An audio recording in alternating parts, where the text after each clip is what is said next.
A very warm good morning student. आज हम लोग जानेंगे कि सेमेस्टर 2 में हम लोग का जो ये टॉपिक है, सेमेस्टर 2 का टॉपिक है, जो कि आपका मेन एमजेसी पेपर है। क्या है ये? एमजेसी पेपर है, बिजनेस ऑर्गेनाइजेशन एंड मैनेजमेंट।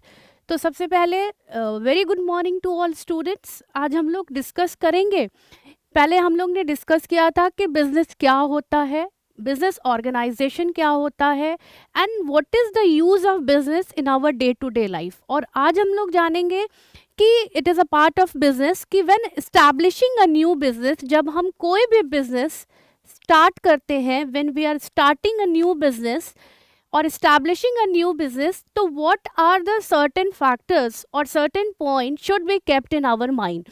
तो सबसे पहले आपको पता है कि एक एंटरप्रेन्योर जब कोई भी चीज़ को सोचता है, तो सबसे पहले वो जब बिजनेस स्टार्ट करेगा तो उसके बाद तो उसके दिमाग में किन किन बातों का होना बहुत ज़रूरी है। तो बिजनेस के किस किस आइडियाज़ पर वो वर्क करेगा। सिंपल आइडियाज़ पे वर्क करेगा, स्ट्रैटेजीज पे काम करेगा। ठीक है, किस स्ट्रैटेजीज पे काम करेगा या किस आइडियाज पे वर्क करेगा। तो simple, according to book, what are the certain factors when we are starting a new business, what are the certain factors we should kept in a mind। तो सबसे पहले आपको पता है कि एक entrepreneur is a person who bear risk to earn profit. आज कोई भी एंटरप्रेन्योर है वो रिस्क बियर करता है, प्रॉफिट कमाना उसका मेन उद्देश्य है। तो इसमें कुछ बातें हैं, कुछ फैक्टर्स हैं, जब हम नया बिजनेस स्टार्ट करेंगे तो इन चीज़ों को ध्यान में रखेंगे। तो सबसे पहले है selection of a line business. Selection of a line business का मतलब होता है कि सिंपल समझिएगा कि मैं कोई भी लेदर के प्रोडक्ट्स बनाती है हमारी कंपनी। ठीक है, क्या बनाती है? लेदर के प्रोडक्ट्स बनाती है हमारी कंपनी। कोई भी कंपनी है, हमारी कंपनी जो है वो लेदर के प्रोडक्ट्स बनाती है। तो लाइन बिजनेस कहने का मतलब है कि उससे मिलता जुलता प्रोडक्ट।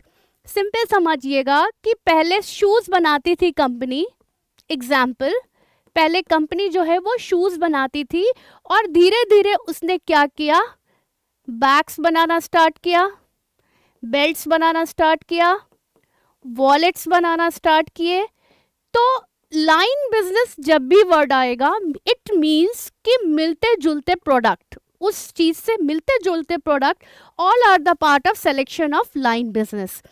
सेकेंड पॉइंट है आपका साइज ऑफ यूनिट।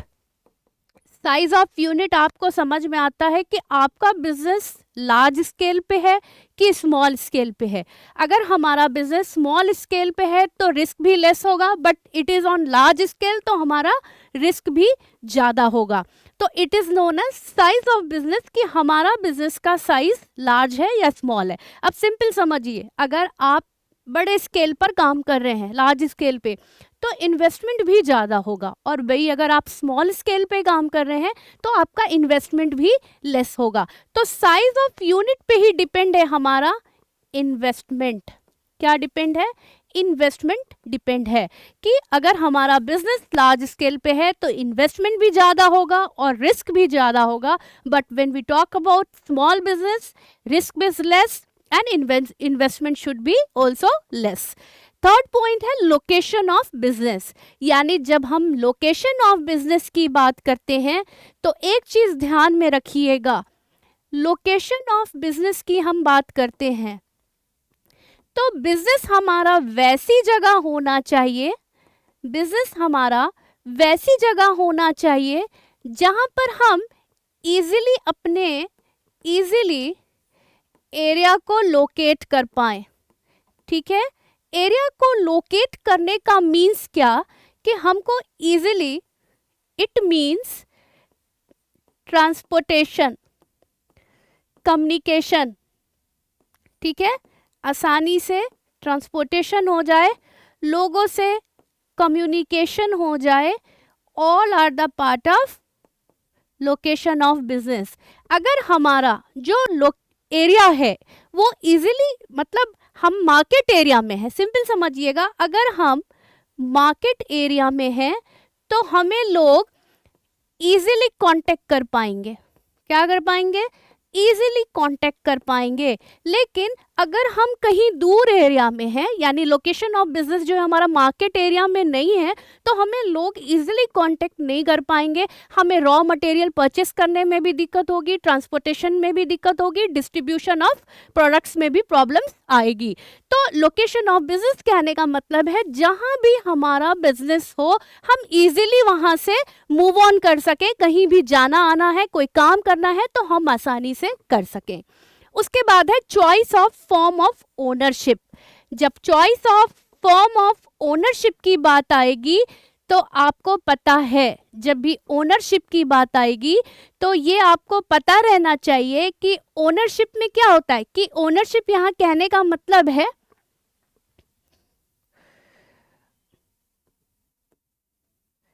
ओनरशिप कहने का मतलब है कि हमारा जो बिजनेस है वो हम सोल प्रोप्राइटरशिप में फॉर्म में करेंगे,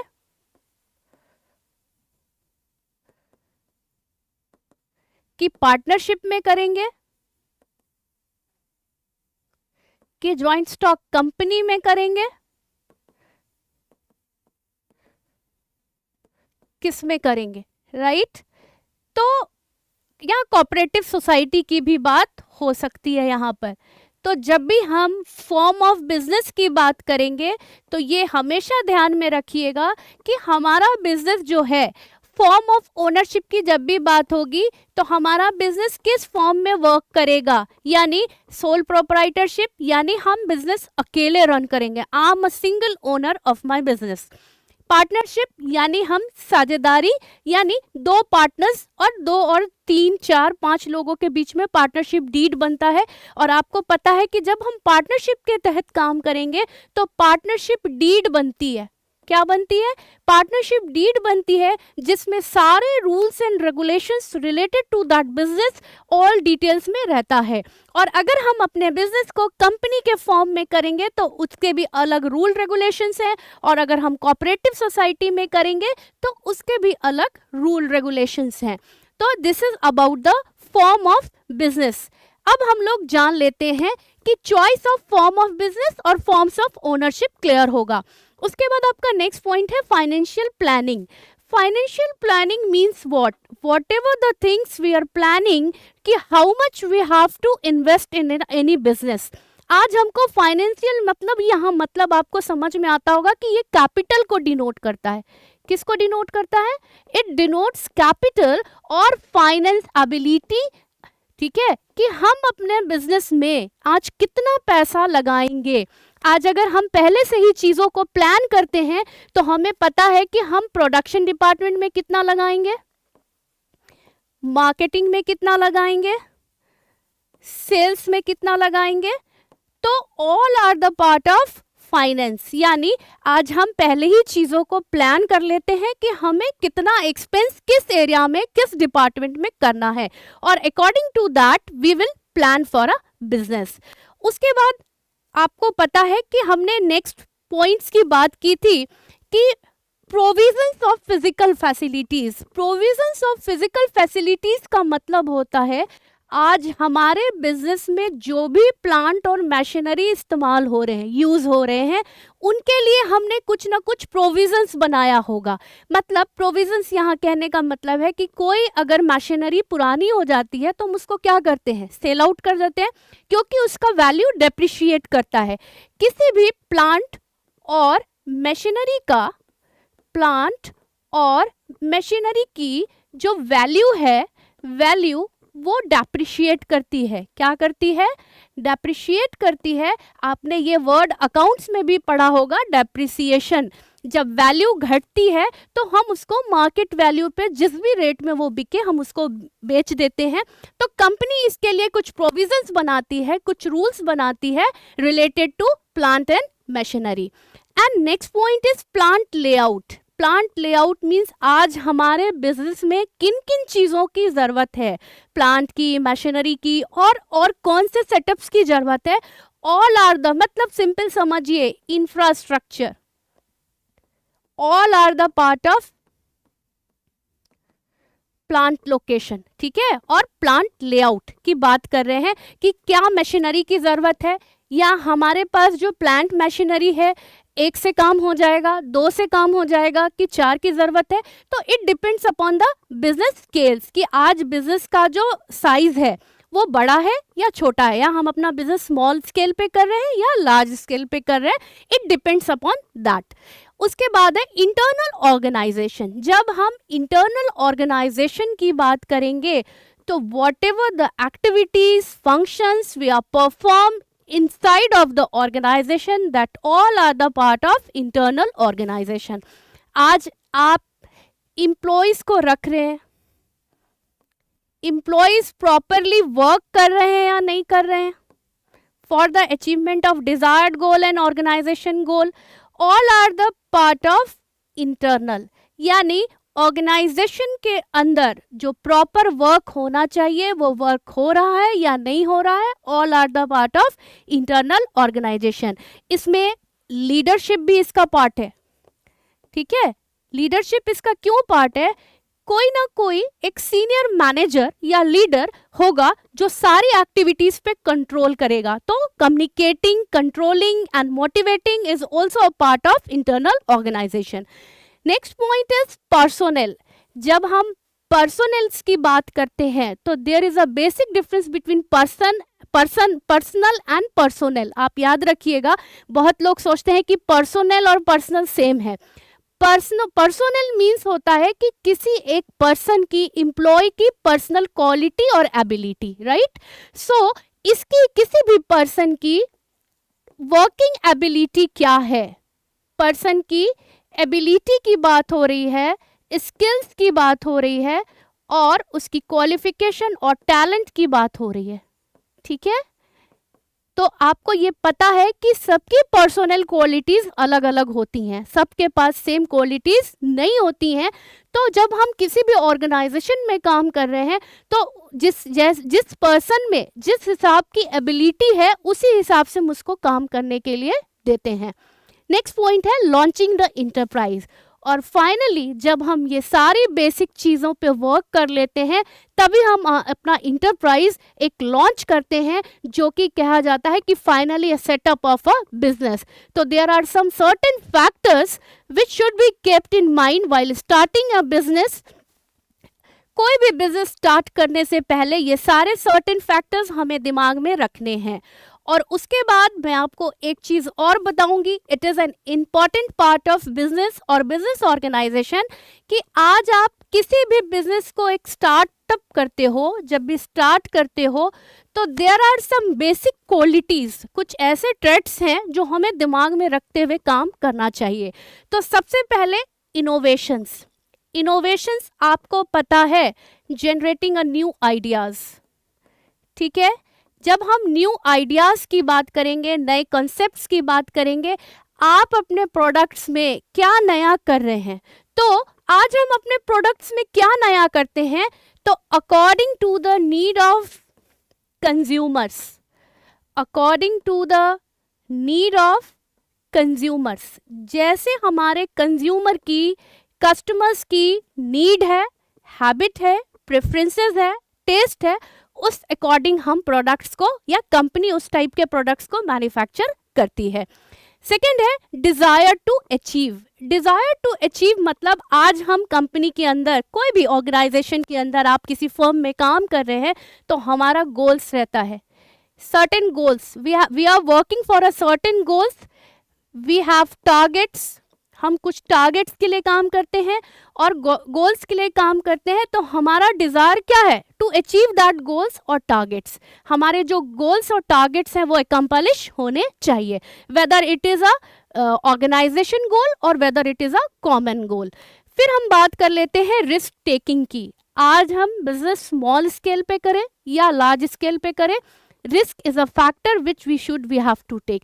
आज आपको ये नहीं पता है कि कंपनी को प्रॉफिट होगा कि लॉस होगा, प्रॉफिट भी हो सकता है और लॉस भी हो सकता है, तो it is a part of risk. हाँ, लेकिन जब हमारा बिजनेस स्मॉल स्केल पे है तो इन्वेस्टमेंट भी लेस है, और इन्वेस्टमेंट लेस है तो रिस्क भी लेस है, राइट। और यही बिजनेस जब लार्ज स्केल पे है तो इन्वेस्टमेंट भी लार्ज है और रिस्क भी लार्ज है, राइट। तो ये बेसिक चीजें हैं। उसके बाद है एनर्जी, यानी आपकी एनर्जी लेवल, आप जो वर्क कर रहे हो, आप पहले कोई भी काम जब स्टार्ट करते हो तो सारी चीजें आपकी एनर्जी पर हैं। आप कितना पॉजिटिवली चीजों को सोच रहे हो और कितना पॉजिटिवली चीजों पे वर्क कर रहे हो, it is a part of energy. यानी आप जो सोच रहे हो वैसे कर पा रहे हो उस स्पीड से काम या नहीं कर पा रहे हो। तो एनर्जी यानी हमने जितना सोचा है चीजों के बारे में उतना अच्छा करके दिखाना, जिससे कि हमें भी सेटिस्फेक्शन हो। अगर हम प्रॉपरली वर्क करते हैं तो हम भी सेटिस्फाइड होते हैं, और अगर हम प्रॉपरली वर्क नहीं करते हैं तो हम सेटिस्फाइड नहीं होते हैं। Next is vision. Vision should be clear. आज आपके गोल्स, टारगेट्स जो भी आपके कंपनीज को, ऑर्गेनाइजेशन को मिले हैं, वो ऑर्गेनाइजेशन के टारगेट्स को विजन क्लियर होना चाहिए कि मतलब आज हम अगर इस गोल को अकम्प्लिश कर रहे हैं या इस गोल को पूरा करने के लिए हमारी विजन क्लियर होनी चाहिए कि हमें कैसे काम करना है और किस तरीके से करना है जिससे हमारा गोल्स अचीव हो पाएगा। Next is organising skills. आज आप जब भी कोई बिजनेस करते हैं तो ऑर्गेनाइजिंग स्किल्स मतलब जो भी स्किल्स मेरे पास है प्रॉपर हमें ऑर्गेनाइज करने आना चाहिए चीज़ों को, चाहे वो एम्प्लॉय की बात हो या एम्प्लॉय से रिलेटेड मैनेजमेंट की बात हो या ऑर्गेनाइजेशन की बात हो। तो जो भी चीज़ें हम ऑर्गेनाइजेशन के अंदर मैनेज करते हैं all are the part of organising skills. यानी एक लीडर में वो स्किल्स होनी चाहिए जो वो एम्प्लॉय को और ऑर्गेनाइजेशन को प्रॉपर चला पाए। तो आज के लिए हम लोग इतना ही जानेंगे कि when establishing a new business what are the certain factors should be kept in mind. अगर आपको इस टॉपिक में कोई भी डाउट है, कोई भी क्वेरी है, तो you can ask by comment. आप कमेंट करके भी पूछ सकते हो और डायरेक्टली भी कॉलेज पूछ सकते हो। तो this is about the class. Thank you and have a nice day.